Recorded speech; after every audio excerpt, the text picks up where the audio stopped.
nga sana nandito ka pa rin ngayon. Mildred? Mildred! Huwag mo akong iwanan. Hindi na kita mahal.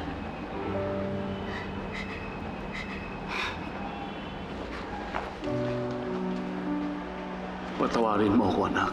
Mahal kita. At ayoko na iwanan ka. Pa, aalis ka din po ba? Iiwanan din ninyo ako, parang si Mama. Kailangan sundan ko mama mo. At kapag nahanap ko na siya, babalik kami dito sa'yo. Pangako. Huwag mo iwawala ang litratong yan. Pag namimiss mo kami ng mama mo, tingnan mo na lang ang litratong yan. At para na rin kaming nasa tabi mo.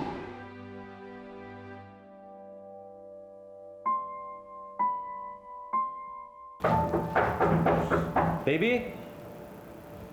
Baby? Ay, nako. Baby? Yung magaling. Good evening, ma'am. Good evening po. Good evening. Good evening, sir. Well, I'm tired. Good night. Kids, show your love to your Lola. Come. Good night, Lola. Good night. Good night. Good night, Lola. Good night. Okay, tulog na kayo. Good night. Good night, Mama. Good night. Good night, Mama. You look very pretty tonight. You look like a beauty queen. Oh, thank you, sweetheart. Oh, sige na. Sleep na, ha? Good night. Good night. Good night. Good night, Pa. anak. Good night. Good night. Baby, I'm sorry. Sorry mo mukha mo. Baby! I'm sorry. Naipit ako doon sa kliyente ko sa Makati. Hindi ako makatakas, tapos nalobat pa ako. Ewan ko sa'yo. Para akong tanga dun mag-isa. Baby, trabaho yon. You know how important this is to me. Tsaka ngayon lang naman dumarating yung mga gantong oportunidad eh. Alangan naman ang pakawalan ko, di ba? Besides,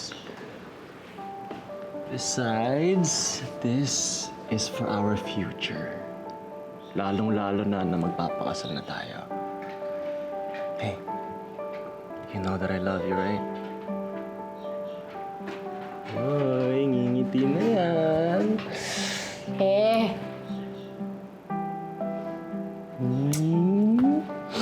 Dapat pakikipag-break na ako sa'yo eh. Nadaan mo na naman ako sa lambing. Okay lang yan. Did you? Uminom ka ba? Salamat ka, mahal kita.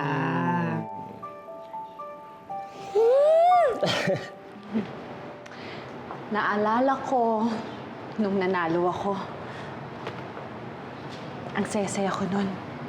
Kasi lalaban ako sa Miss Universe.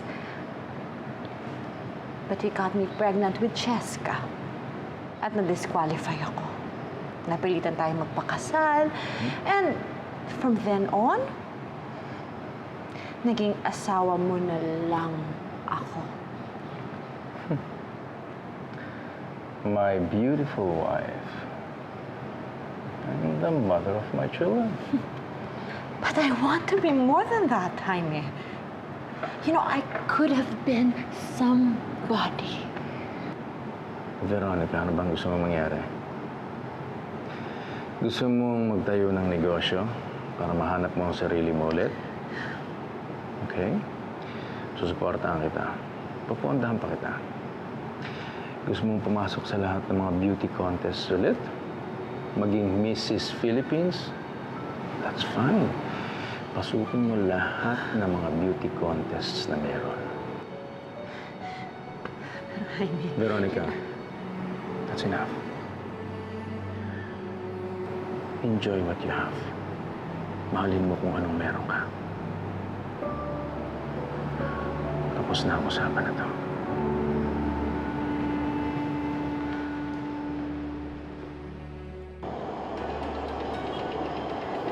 Alex, camera.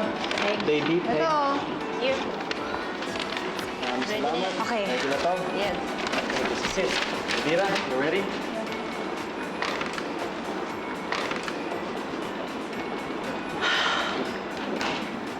Oh, so, ano nga?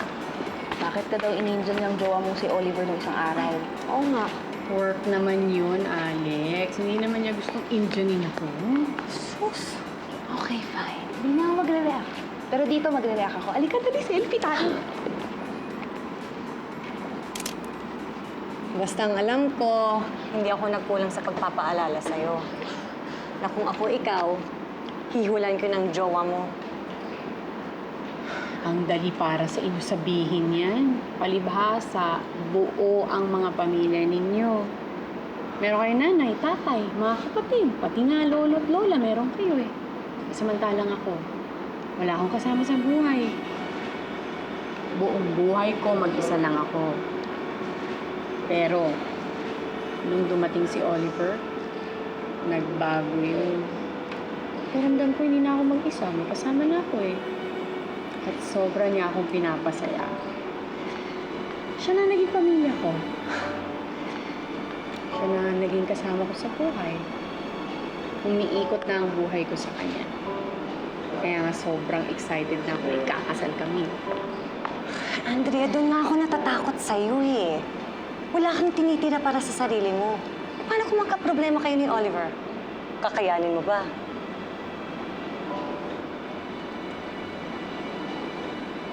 At ayusin ko lang damit niya. Teka lang. Sandali lang, friend ah. Aka naman yan. Sige, salamat ah. Medyo...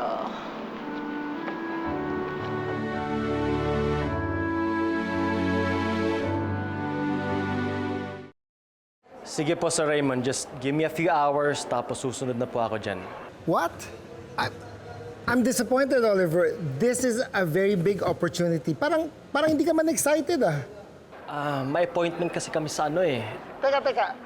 Ngayon ka palang papasikat, Oliver. Kailangan alamin mo kung anong importante sa'yo. You have to remember, opportunities won't wait for you. Opo, pero sa... Oliver! Oliver! Oliver, tingnan mo tong wedding gown ko. Lalo tuloy ako na-excite sa kasal natin. Eh, bakit siya parang hindi excited? Oliver, Ano yun? Sorry. ang sabi ko, ang ganda ng wedding gown ko. Sino ba kasi yung kausap mo dyan sa cellphone mo? May emergency shoot kasi kami sa studio ngayon and kailangan ko umalis. I'm so sorry. Pero hindi pa tayo tapos dito. Tsaka isusukat mo pa yung suit mo. Oliver, sa makalawa na yung kasal natin. Tsaka ako nasusukatin yung suit ha. But I really have to go. Sorry talaga.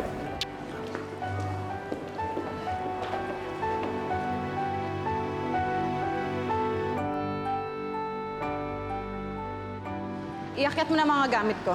Sige po. Veronica, tinan mo to, halika. Ayan o. Oh. Naalala mo ba yung araw na nagpakasal tayo? Ito. Naalala ko lahat. Iyan.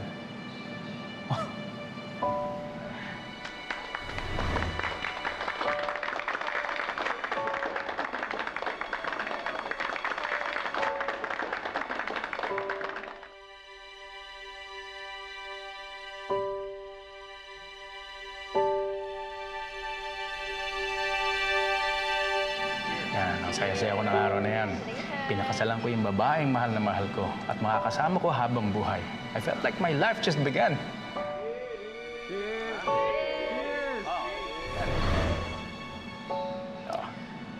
Jaime. To answer your question, yes. I remember that day very vividly. Pagkagising ko, iyak ako ng iyak. Papunta ako sa kasal ko na ang bigat-bigat ng dibdib ko. Dahil sa dinadala ko sa tiyan ko, kailangan kong magpakasal.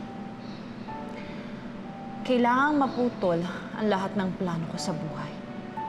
I had to give up everything that was important to me.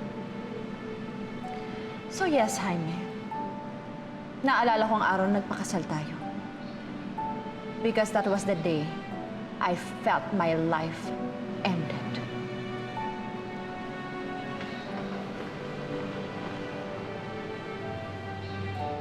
Nakakatawa, no? Same picture, same moment. Two very contrasting memories.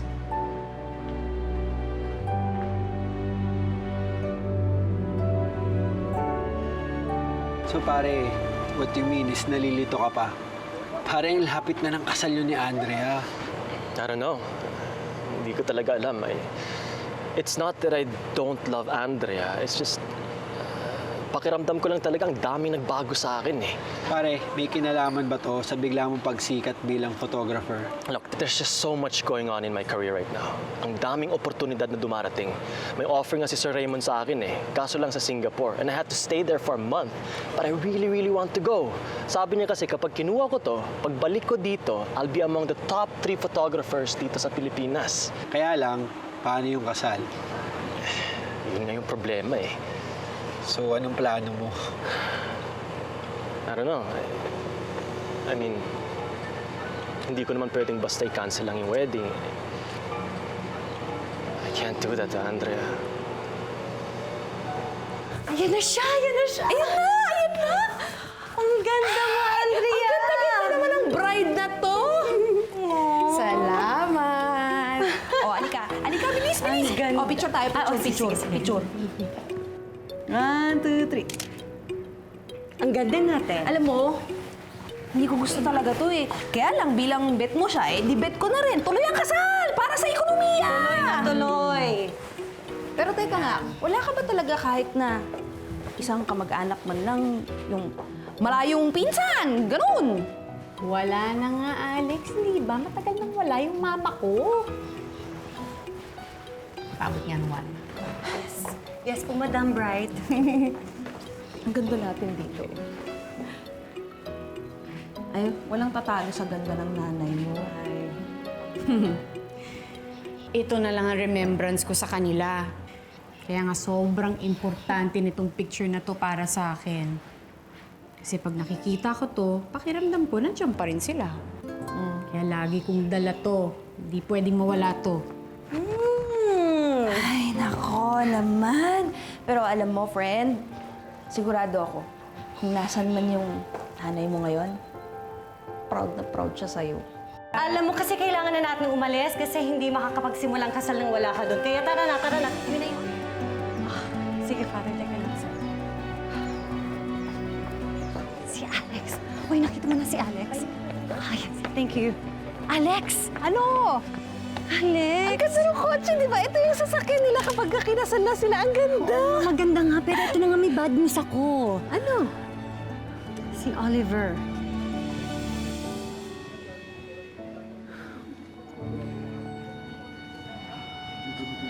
Sige, ako na magsasabi.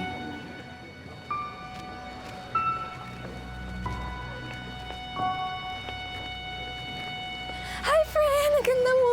Salamat, Alex. Ano, nandiyan na si Oliver? Ano kasi... Baba na ako. Magsisimula na ba? Ano? Si Oliver kasi kanina pa namin tinatawagan. Cannot be reached yung phone niya eh. Nasaan na ba si Oliver?